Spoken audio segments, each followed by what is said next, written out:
What is going on, guys? In today's video I will show you the top 3 best builds in part of Exile's 2 new update, the Rise of the Abyssal. So in this guide I will give you a quick overview of each setup, then I will explain what skill gems and upgrades should you focus on, then as well we'll see what is the best gear and how to get it, and then finally we will go over the passive tree, stats, your skill rotations, and even what Atlas passive should you use, so we would be able to get the highest damage possible and much more. And remember, if you want to check these builds, look up the best items, the skill trees, and path of building, then check my links in the description. If you ever played Path of Exile 2 for long enough, then you know that the grind for currency can feel endless, and that's where today's sponsor comes in. Skycoach is a trusted platform used by over 150,000 gamers worldwide. They offer pro player support in more than top 25 games, including POE 2. No matter if you need a faster start, you want to help with the tough content, or just want currency delivered safely and quickly, then Skycoach has you covered.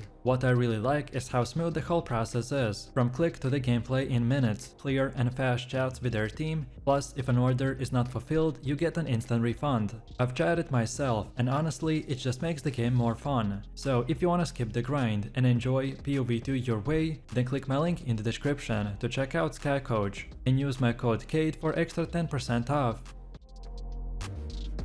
This setup takes the full advantage of the brand new infusion mechanics by letting us unload insane amount of burst AoE damage while still maintaining off-screen clear speed that feels borderline unfair. This build feels smooth early on, scales like crazy later, and has a god mode energy when it really comes fully online. This is not just your average lightning caster, this is the mana stacking arc stormweaver, which is a build that completely rewrites how you think about resources. Instead of mana just being a bar you deplete when casting skills, it becomes the core stat that fuels everything, so offense, defense, sustain. All of these will tie back to one thing, the maximum mana. The more mana you stack, the more devastating arc becomes, because the harder you shock enemies, the more effective your defenses become. By combining Stormweaver's lightning ascendancy tools with the Archmage scaling and intelligence gearing, this build transforms your blue orbs into the single most important stat in the game. Its chaining clears trash mobs like nothing else, and when combined with the Stormweaver bonuses and the mana scaling, its single target absolutely shreds bosses.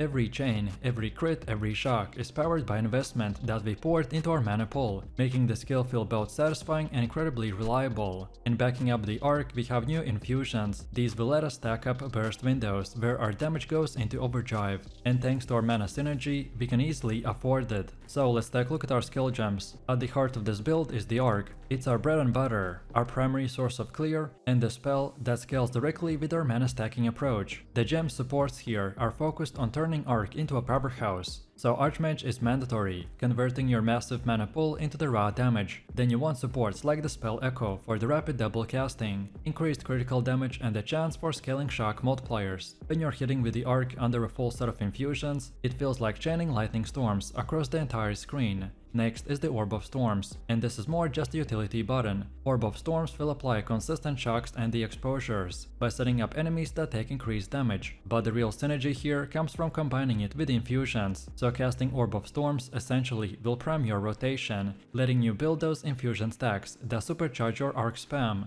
You just need to place it down before every big fight and watch it boost your damage. Then next we got Mana Tempest, which is a crucial sustain skill. This one keeps your resources topped off and ensures that even in extended fights, you never feel starved for the mana. It creates those burst windows where you can spam arc relentlessly without worrying. You'll learn to time it with your Orb of Storms and the Sigil of Power for the maximum effect. Speaking of which, the Sigil of Power is another gem that fits seamlessly into this build. It gives you an area of strength to fight inside, both by increasing your lightning damage and providing a layer of protection against heavy hits. You can drop it for the bosses or dangerous rares, and it turns those fights into controlled battlegrounds, where you're the one dictating the pace. Now let's talk about the passive tree. The essential psychology here is simple. Stack as much mana as possible, and then let every part of the build flow from that. Nodes that increase maximum mana, both flat and percentage based, are your top priority. Intelligence nodes are also highly valuable, as they boost mana while helping to meet the gem requirements. Once Foundation is in place, you can branch into spell damage, lightning penetration, and the shock effect nodes. These will ensure that the arc feels deadly in both mapping and bossing. Shock effect in particular is critical because the Stormweaver's Ascendancy passives will reward you heavily for applying and scaling shock. The more consistently and powerfully you can shock, the more everything else will snowball. Cast speed is another core investment, because you're spamming arc continuously. More cast speed not only makes the build smoother, but also increases the EPS by letting you fit more casts into each infusion windows. Then on defensive side, the tree grabs key nodes for the Mind over Matter and the Eldritch Battery by converting mana into effective mitigation. Life and energy shield clusters are also picked up with efficiency, but our true defense comes from regeneration and recovery scaling. Mana recovery nodes ensure that even after big hits or heavy casting, your resource pool will snap back instantly, letting you keep casting and surviving. Then for cluster jewels and extensions, you want to look for curse effectiveness, lightning area of effect, and mana recovery bonuses. These reinforce both the offense and sustain, keeping your build running at a peak power during extended fights.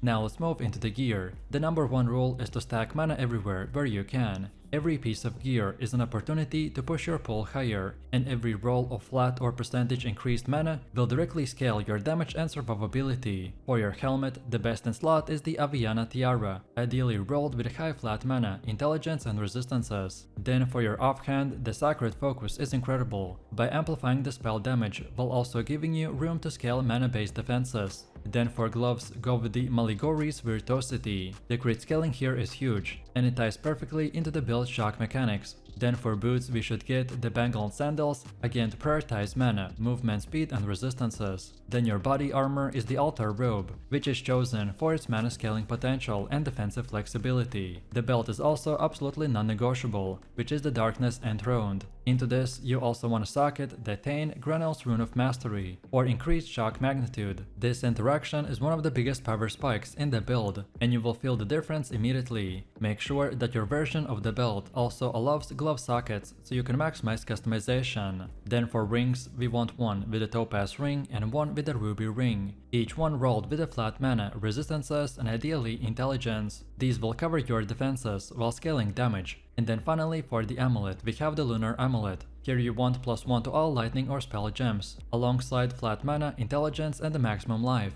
Then anointing this with a shock related passives or the lightning damage is a cherry on top. Overall, yes, the gearing path is demanding, but every upgrade feels monumental. By the time that you're stacking multiple high mana rolls across your gear, the damage and sustain will be to insane levels. And now finally, let's see how to actually play this build. From Act 3 and onwards, once you pick up the Mana Tempest, you will feel the core loop come online. The rotation for the bosses is straightforward but immensely satisfying. So you drop the Sigil of Power to set up your arena, then apply elemental weaknesses for the cursed multipliers, then cast Orb of Storms twice to stack your infusions, then pop the Mana Tempest to flood your mana recovery, and then unleash the arc spam until infusions expire, then rinse and repeat and watch the bosses melt under consistent shock chains. Then for general mapping, it's even simpler. Just pop the Mana Tempest, cast arcs, and let the chains do all the work. Most monsters won't even reach you before the lightning erases them. In denser content like the Legion or Delirium, you'll find the more monsters they are, the faster they vanish. It's that kind of a scaling that feels more OP the bigger the fight gets. And then defensively, we are constantly covered by the mana pool acting as a shield. Convalescence will give us sustain, while Eldritch Battery and Mind over Matter mean that you always have casting power even if you take a bit of a hit. Keep the Orb of Storms rolling for the shock and infusions,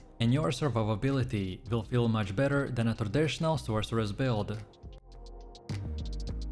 This build has quickly become one of my most favorite ones, because it manages to combine the speed and the rhythm of a melee combat with the safety and explosiveness of the cold damage scaling. The backbone of this build is the Invoker's Ascendancy, which is absolutely the best fit for any type of player, but especially hardcore. The Meditate skill will allow us to stack an oversized energy shield pull by giving us a massive defensive buffer. Then lead me through the Grace Ascendancy will ramp up our spirit, which we channel directly into the Ghost Dance, Elemental Conflicts, Wind Dancer, and the Herald of the Ice. These will work in the background for crazy buffs. Then on the damage side, the Ascendancy nodes like I Am the Thunder and I Shall Rage are what pushes the setup from strong to downright godlike. They give us valuable scaling options and ramp up our damage multipliers in ways that feel instantly impactful the moment that you invest into them. With a solid staff in hand, most of your map clearing is completely easy. Then Shattering Palm, Herald with the Ice and the Frozen Spite will tear through the packs with near effortless speed. When you do encounter tankier rares or the bosses, then we shift into the gears, so you will lean into the Quarterstaff in the combination with the Aelith Shines to generate power charges and then transition into the Charge Staff and the Tempest Belt, and then let the Ice Strike handle the heavy lifting for the single target burst damage. Sustain is another highlight of this build. Right now you can run both, so Clarity 1 and Clarity 2 simultaneously, and the bonuses will stack.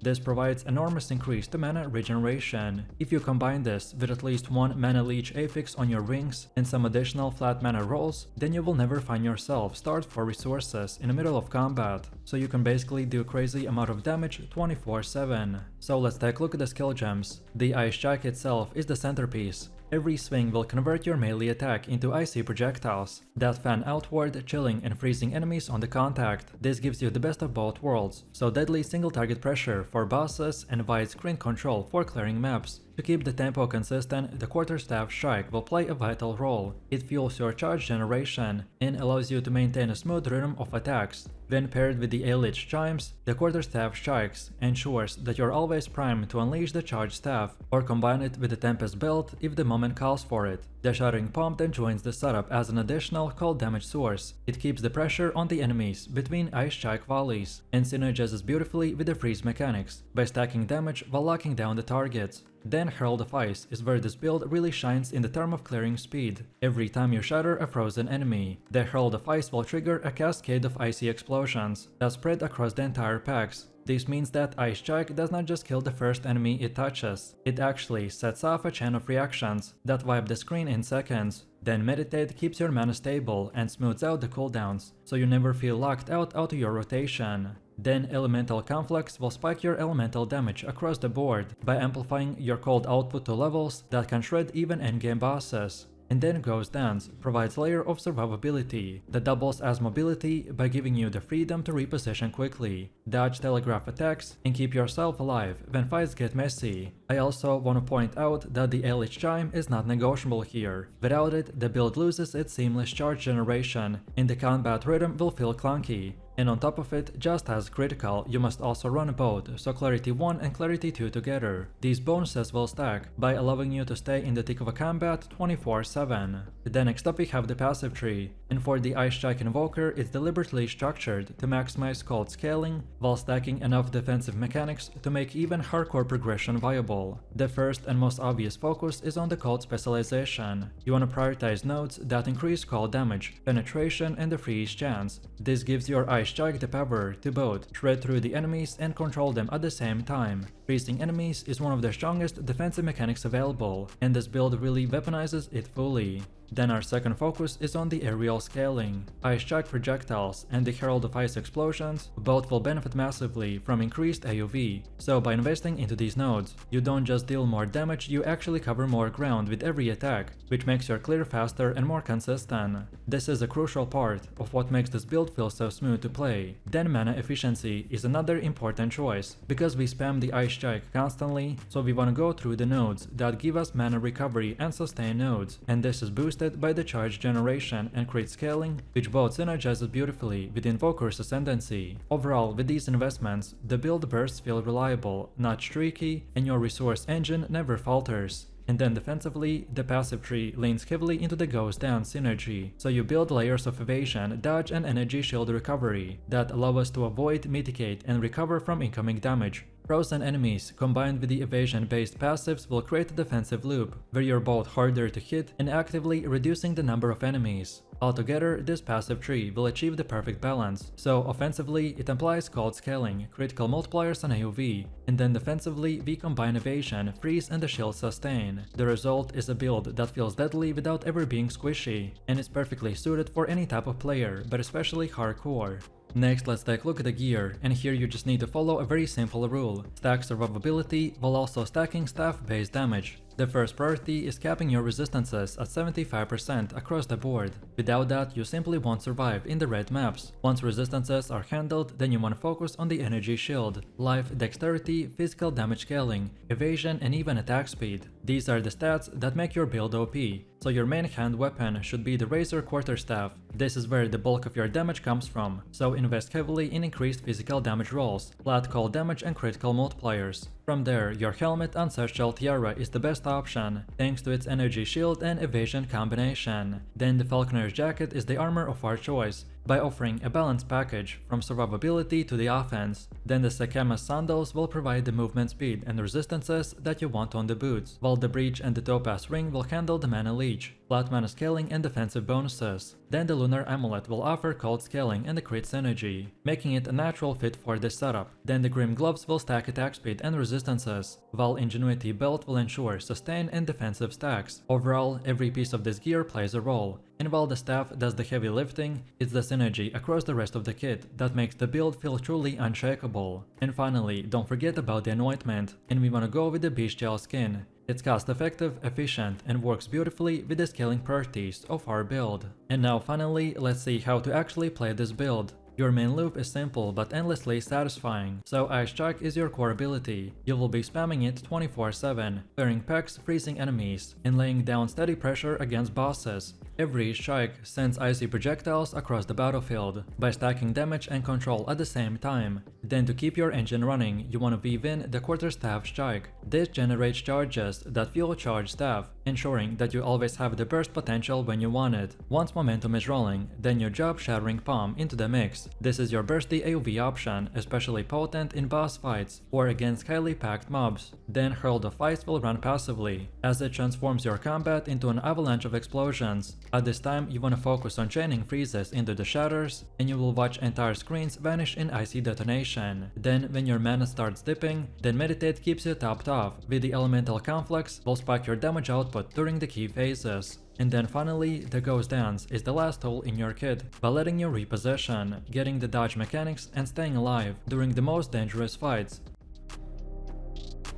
This build has been taking off in 0.3, because it completely flips the script on what you expect from a spellcaster. Instead of relying on elemental nukes or flashy crit chains, the Blood Mage thrives on turning its own life force into a weapon and using bleeding debuffs to grind enemies down. Every single cast has a weight and every channel will feel dangerous, and the payoff is absolutely insane. At the heart of this build is the unique staff, the Sanguine Oath, which is a weapon that turns the act of a casting into a bloodletting ritual. Whenever you spend life instead of mana, your spells not only deal increased bleed damage, but they leave behind a lingering hemorrhage effect that stacks higher than anything that you can achieve with a conventional bleed setup. Without this staff, the build feels incomplete, but once you get it, the entire playstyle transforms. Your health pool will become your resource and your weapon. Pair this with a keystone called Hemorrhage Flow, which amplifies the bleed duration and scaling based on the missing life. And suddenly, being half dead actually will boost your performance. What makes the Blood Mage so unique is how he walks the razor's edge between the self-destruction and overwhelming offense. You're constantly trading your own life away, but in return, your screen floods with pulsing crimson damage over time effects that chew through even the tankiest bosses.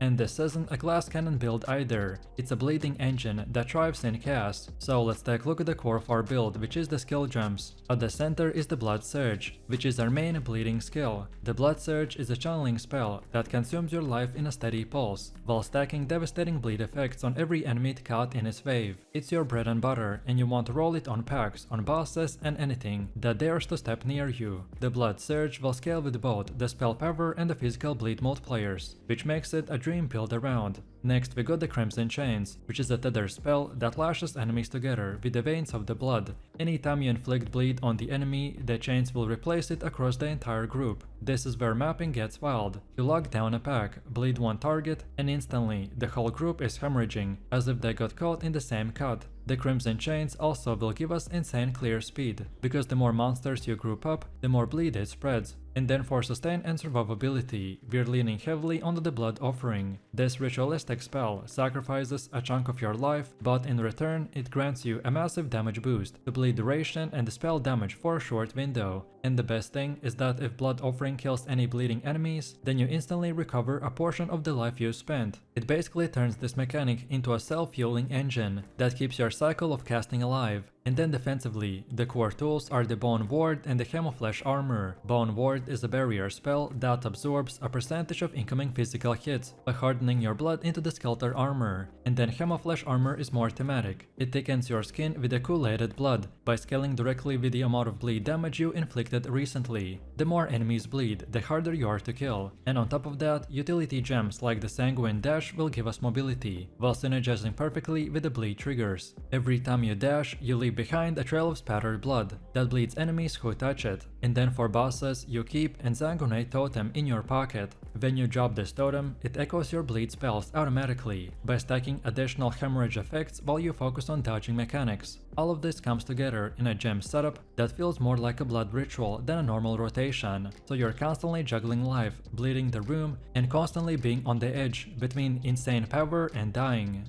Next up we have our skill tree. The first cornerstone is the Hemorrhage Flow, which is a keystone that defines our damage scaling. It converts the missing life into the bleed duration and damage. What this means is that the lower you sit on your life pool, the more powerful your spells become. It rewards this risky playstyle between being low HP and unleashing insane amount of damage numbers. From there we invest into the 3 key paths. The first is life scaling. You want as much as maximum life as possible, not only for survivability, but because your life pool doubles as your mana pool and damage amplifier. Every cluster that gives you increased life regen and the life recovery from the spells is mandatory. Then the second path is the bleed and physical scaling. Nodes that increase physical damage over time, bleed duration, and bleeding effectiveness are your bread and butter. Unlike crit or elemental builds that chase multipliers, this path is all about stacking consistency and inevitability. Every cast you make will leave an enemy rotting, and those bleeds will keep ramping. Then the third path is defensive sustain and recovery. You'll want clusters that boost life leech, life on a kill and recovery rate.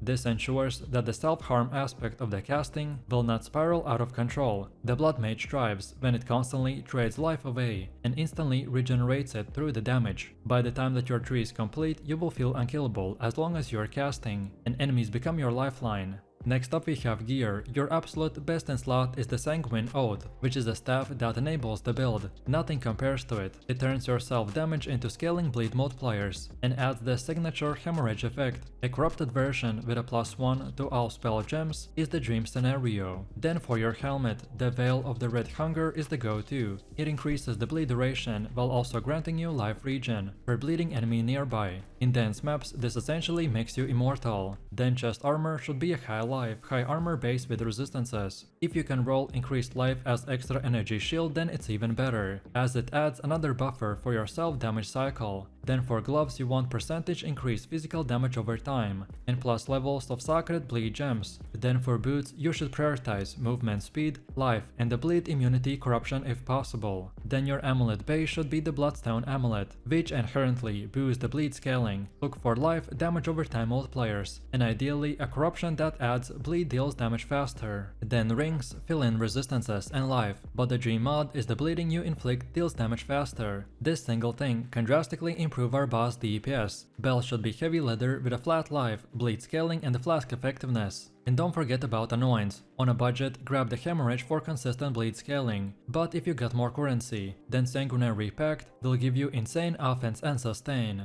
And for pure damage, Exsanguination is the capstone anointment. And now finally, let's see how to actually play this build. Your rotation begins with the Crimson Chains. Lash enemies together so that every bleed will spread. Then channel the Blood Surge to stack hemorrhage on everything in a sight. Grab the Exsanguinate Totem on the bosses or tough rares, so it echoes your casts and doubles your bleed application. Then keep the Blood Offering rolling on a cooldown because it's your sustain and the damage steroid. Then defensively, combine the Bone Ward and the Camouflage Armor. These will give you the breathing room to stay in range and keep channeling. Use Sanguine Dash both for mobility and to leave behind the blood trails that push enemies chasing you. And then when mapping, the playstyle feels super chaotic and and simple. You dash into the packs, chain them together, bleed 1, and watch the whole group melt in seconds. Every explosion from the Scarlet Ritual will feel satisfying, and the sustained loop of killing bleeding enemies will mean that your life pool refills faster as you spend it. Against bosses, it's all about patience. You can't one-shot them instantly, but you suffocate them under the endless bleeds. The longer the fight goes on, the stronger you become, because Eternal Sanguine will guarantee sustain, and the hemorrhage flow will turn your missing life into the bonus damage.